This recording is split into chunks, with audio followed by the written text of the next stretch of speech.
Hello friends, very good morning. Today we will continue with organ culture. तो ये जो हमारा ये यूनिट है प्लांट टिश्यू कल्चर, उसमें हम ये सारे टॉपिक्स अपने कवर अप कर लेंगे. कैलस कल्चर, सस्पेंशन कल्चर हमारा हो गया है. ये हमारा नेक्स्ट है ऑर्गन कल्चर. ऑर्गन ऑर्गन क्या है? कोई अंग, जैसे कि कोई पत्ता हो गया, लीव्स हो गए, नोड हो गया, इंटरनोड हो गया, सूट हो गया, रूट हो गया, एक्सिलरी बड हो गया, सीडलिंग हो गया. तो organ culture is an in vitro generation of plant using plant organs. मतलब जो हम कल्चरिंग कर रहे हैं वहाँ पे हम प्लांट ऑर्गन्स, किसी पर्टिकुलर ऑर्गेनाइज्ड प्लांट ऑर्गन की हम कल्चरिंग कर रहे हैं, इन विट्रो कल्चरिंग कर रहे हैं, और उससे हम एक पूरा कंप्लीट प्लांट जनरेट कर रहे हैं. तो क्या है ये? पौधे के कोई पर्टिकुलर अंग, जैसे उसका पत्ता, node, internode, shoot, root, axillary bud या सीडलिंग, उसको लेके हम पौधों का इन विट्रो रीजनरेशन कर रहे हैं. ओके, इसके एडवांटेजेस क्या हैं? एडवांटेजेस इसके ये हैं कि it is best technique to avoid somaclonal variation. Somaclonal variation मतलब जब हम कल्चरिंग करते हैं सोमैटिक सेल्स की, तो जो उसमें वेरिएशंस पाए जाते हैं उन्हें हम कहते हैं, वेरिएशन मतलब परिवर्तन जो पाए जाते हैं उन्हें हम कहते हैं सोमा क्लोनल भिन्नता. सोमा क्लोनल भिन्नता से बचने के लिए ऑर्गन कल्चर बेस्ट टेक्निक है. नेक्स्ट है other application of the technique include the production of secondary metabolite. मतलब कि जो हमारे सेकेंडरी मेटाबोलाइट्स होते हैं उनका प्रोडक्शन, उनका उत्पादन करना, इससे ऑर्गन कल्चर से हम कर सकते हैं. देन नेक्स्ट है use for the study of the pattern of growth, differentiation and development of organism and biochemical and molecular function of an organ या टिश्यू.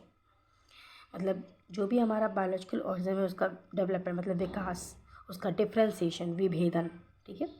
फिर जो ऑर्गेनिज्म है उनके जो है किस पैटर्न में वो ग्रो कर रहे हैं उसकी स्टडी करना, या किसी पर्टिकुलर अंग या उसके जो उसका हमारा जो टिश्यू है, अंग या हमारे मतलब सेल ऑर्गन या टिश्यू के जैव रासायनिक और आणविक कार्य, मतलब उसका बायोकेमिकल, जैव रासायनिक मतलब बायोकेमिकल, और मॉलिक्यूलर मतलब आणविक, उसके फंक्शन, कार्य को स्टडी करना.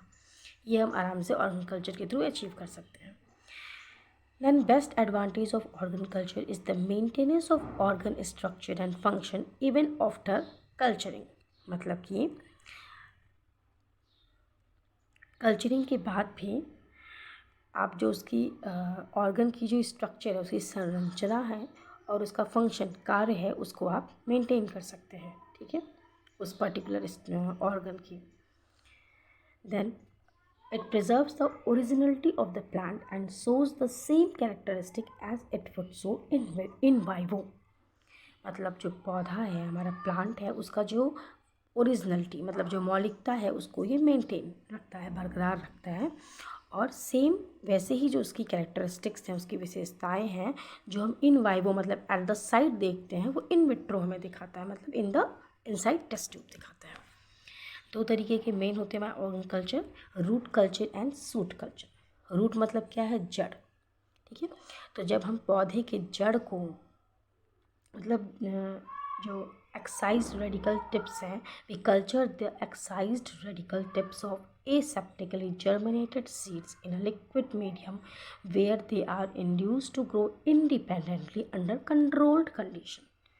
मतलब कि लिक्विड मीडियम में आप एसेप्टिक मतलब साफ़ सुथरा आपका जर्मिनेटेड सीड है, उसके जो रेडिकल टिप्स हैं मतलब जो रूट टिप्स हैं, जो अंकुरित हमारा बीज है, उसके जो एक्साइज्ड रेडिकल टिप्स हैं, उसको हम जब कल्चरिंग करते हैं अपने टिश्यू कल्चर लेबोरेटरी कंडीशन के अंदर, जहाँ पे हम आर्टिफिशियल कंडीशन देते हैं, तो ये हो गया आपका root culture. Root tip culture are generally maintain in a moving liquid medium. मतलब जो रूट टिप कल्चर है ये हम जनरली किस में मेंटेन करते हैं? लिक्विड मीडियम में. Then in culture root tips are induced to grow like that of root system of an intact plant. मतलब जिस प्रकार से हमारे पौधे होते हैं उसमें जो है वो जड़ ग्रो करती हैं लगे हुए, उसी प्रकार हम उन्हें उस लिक्विड मीडियम में under controlled laboratory condition, we induced it to grow like that. Next है हमारा सूट कल्चर. सूट कल्चर या सूट टिप कल्चर क्या है आपका?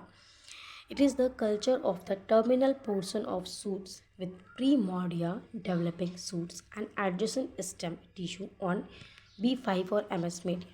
B5 MS क्या है? ये कुछ टाइप्स ऑफ कल्चर मीडियम्स होती हैं जिनमें हम अपना कल्चरिंग करते हैं. तो ये आपका जो है जो डेवलपिंग जो विकासशील सूट है, जो आपके स्टेम सेल्स हैं, और वो जो है उनके साथ साथ आपके जो टर्मिनल मतलब जो अंत पे सूट के जो अंत पे जो आपके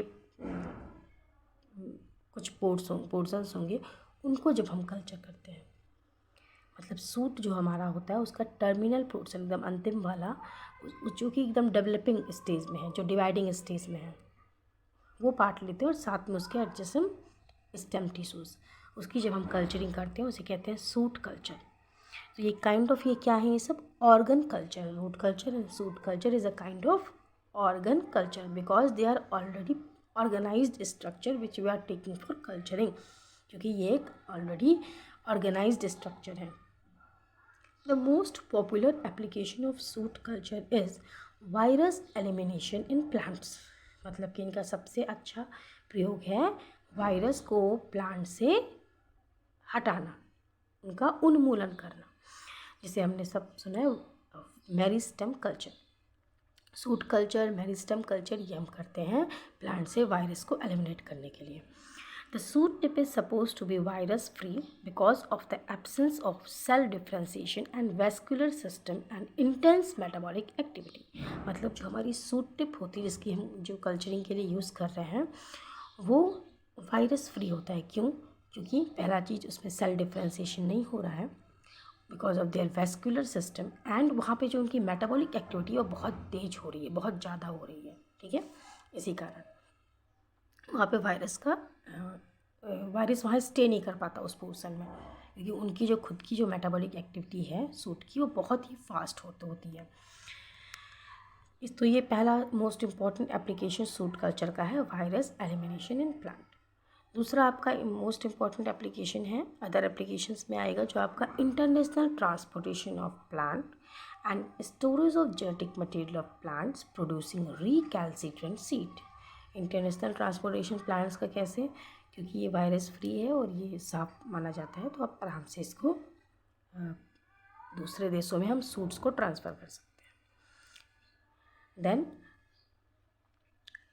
प्लांट की जेनेटिक मटेरियल को मतलब स्टोर करने के लिए, ठीक है, ऐसे प्लांट जो कि रिकैल्सिट्रेंट सीड प्रोड्यूस करते हैं, तो उनकी हम आराम से जो जेनेटिक है मतलब जो आनुवंशिक है उसको हम स्टोर सूट के थ्रू कर सकते हैं. फैक्टर्स जो कि और ये हमारे जो कल्चर हैं, कैलस कल्चर है या ऑर्गन कल्चर है, तो ये सब किन किन फैक्टर से अफेक्ट होते हैं? सबसे मोस्ट इम्पॉर्टेंट फैक्टर है सोर्स ऑफ मटेरियल. मतलब जो हमारा एक्सप्लांट है वो हमें अच्छे से चूज़ करना है, वो प्लांट जो भी हम चूज़ कर रहे हैं वो डिजीज़ फ्री होना चाहिए. नेक्स्ट है स्टरलाइजेशन ऑफ सोर्स मटेरियल. मतलब जब हमने एक्सप्लांट लिया उसको हम अच्छे से सरफेस स्टरलाइजेशन करेंगे. मतलब उसकी जब हम लेंगे उसको आपके जो अल्कोहल हो गया और फ्लेम नहीं यूज़ करेंगे, अल्कोहल से स्टरलाइज करेंगे. Then we have other H2O2 peroxide chemicals हैं कुछ, वो हम उसे यूज़ करते हैं स्टरलाइजेशन करने के लिए एक्सप्लांट के.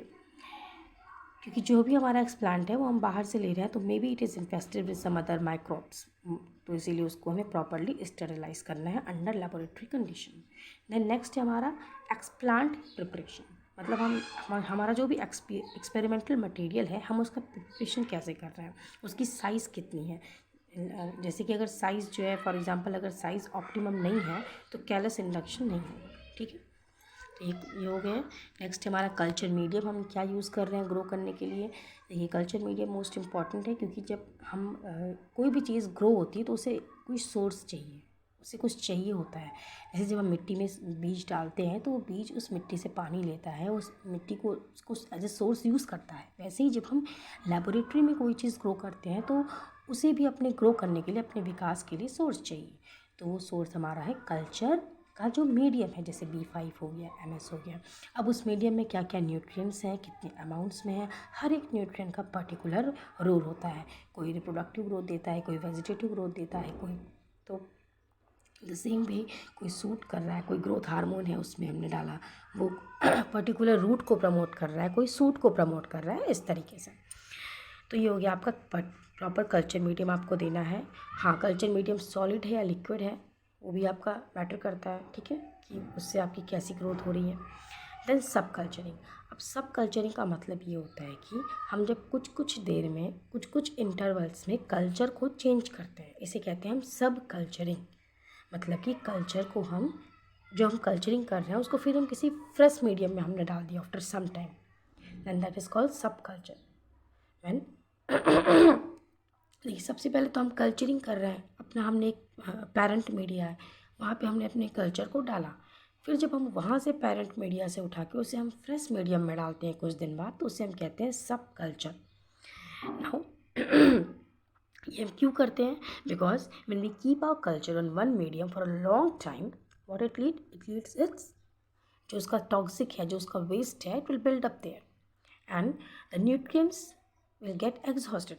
डेफिनेटली आप जो भी कल्चरिंग कर रहा है तो वो तो खाएगा ना न्यूट्रिएंट्स को मीडियम से, तो वो अपना उसने खा लिया और जो उसकी गंदगी है उसने उसमें छोड़ दिया, तो हमें सफाई तो उसकी करनी पड़ेगी। तो इसीलिए हम क्या करते हैं कि सब कल्चरिंग करते हैं।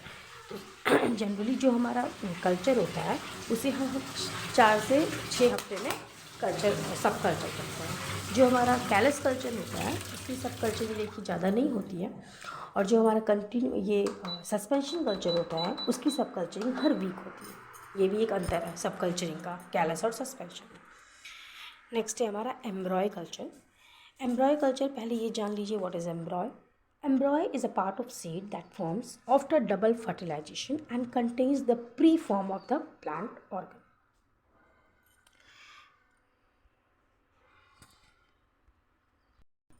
मतलब सीड में जब हमारा बीज है उसमें डबल फर्टिलाइजेशन हो जाता है, उसके बाद एम्ब्रॉय बनता है, और इसी एम्ब्रॉय एक तरह से आपका पूरा प्लांट ऑर्गन्स के सब कुछ मटेरियल कंटेन कर रहा है। तो this एम्ब्रॉय forms the beginning of new sporophytic generation of plant. मतलब कि प्लांट की नई शुरुआत का जो भी कुछ इनका है वो आपके सब एम्ब्रॉय में प्रेजेंट होता है। So it is formed from fertilisation of egg and sperm. Egg और स्पर्म के फर्टिलाइजेशन से एम्ब्रॉय बनता है। सबसे पहले 1925 में लाइबक ने interspecific hybrid of Linum कैरनी एंड लाइनम ऑस्ट्रेकम ये ऑब्टेन किया था। Now what is embryo culture? तो एम्ब्रॉय क्या हो गया? Embryo is a part of seed that forms after double fertilization. अब embryo culture is excision of embryos regardless of age, size and developmental stage from their natural environment and growing them under artificial condition. Very simple. एम्ब्रॉय समझ गए? अब उसी एम्ब्रॉय को जब हम plant के उससे ले रहे हैं, एक्सरसाइज कर रहे हैं, और फिर हम उसको आर्टिफिशियल कंडीशन में इन विट्रो ग्रो करेंगे, तो वो क्या हो जाएगा? Embryo culture. तो cultured in the artificial environment या laboratory condition in the isolated immature या mature form of the embryo. मतलब एम्ब्रॉय या तो कम्प्लीटली हम मैच्योर भी ले सकते हैं या इमैच्योर भी ले सकते हैं। इसकी का बहुत से एप्लीकेशंस हैं एम्ब्रॉय कल्चर की। मोस्ट इम्पॉर्टेंट एप्लीकेशन है कि हम जो भी हार्ड स्पीसीज़ हैं जो कि जनरली हम इन्हें सीड को यूज़ नहीं कर सकते हैं, उन प्लांट्स की माइक्रो प्रोपगेशन के लिए हम एम्ब्रॉय कल्चर टेक्निक यूज़ करते हैं। एम्ब्रॉयज को हम कल्चर कर लेंगे और वहाँ से हम पूरा प्लांट रीजनरेट करेंगे। नेक्स्ट है आपका हैप्लॉइड का प्रोडक्शन। हैप्लॉइड प्रोडक्शन मतलब हैप्लॉइड क्या होता है? आपका जो वन सेट ऑफ क्रोमोसोम, किसी भी हमारे हम सब क्या हैं? डबल, हमारा क्रोमोसोम नंबर, हमारा कैरियोटाइप डबल में होता है। जब वही वन सेट में होता है तो उसे हम बोलते हैं हैप्लॉइड। और हैप्लॉइड प्लांट्स का प्रोडक्शन करने के लिए हम embryo culture is a good platform. For example already reported in Hordeum vulgare and Hordeum bulbosum के क्रॉस में। Then it is used to propagate parasitic plants that require a suitable host to complete their life cycle। मतलब ऐसी plant जो पैरासाइटिक्स, मतलब जो परजीवी पौधे, मतलब दूसरों के ऊपर जो रहते हैं, या एग्रीकल्चर में आपने पढ़ोगे weed parasite, complete parasite, root parasite, तो वही हो गया आपके पैरासाइटिक प्लांट। तो ऐसे प्लांट को प्रोपोगेट करना मतलब जिनको एक सुटेबल होस्ट चाहिए होता है, उसको हम एम्ब्रॉयकल्चर के थ्रू कर सकते हैं। Then embryoniculture is a useful tool to study the effect of vernalization और cold treatment in plant। vernalization मतलब होता है ठंडा, मतलब कोल्ड ट्रीटमेंट देना प्लांट को, तो उसके इफेक्ट को स्टडी करने के लिए एम्ब्रॉयकल्चर एक बढ़िया टूल है। देन आपका पैथोजन फ्री या वायरस फ्री प्लांट प्रोड्यूस करने के लिए भी हम एम्ब्रॉयकल्चर यूज़ करते हैं। तो ये हो गई इसकी एप्लीकेशंस। नेक्स्ट एंथर कल्चर हम नेक्स्ट लेक्चर में देखेंगे। तो ये मैं बहुत ही शॉर्टकट में पढ़ा रही हूँ, जो कि सिर्फ which is useful for BSc agriculture students, जिनके ये कोर्स में आता है आपका प्लांट बायोकेमिस्ट्री और बायोटेक्नोलॉजी। बहुत ही ये शॉर्टकट में है, सिर्फ ऊपर से कि ये क्या है, इसकी क्या चीज़ें हैं। तो नेक्स्ट लेक्चर हम एंथर कल्चर देखेंगे और pollen, anther, pollen, ovary and ovule. Thank you.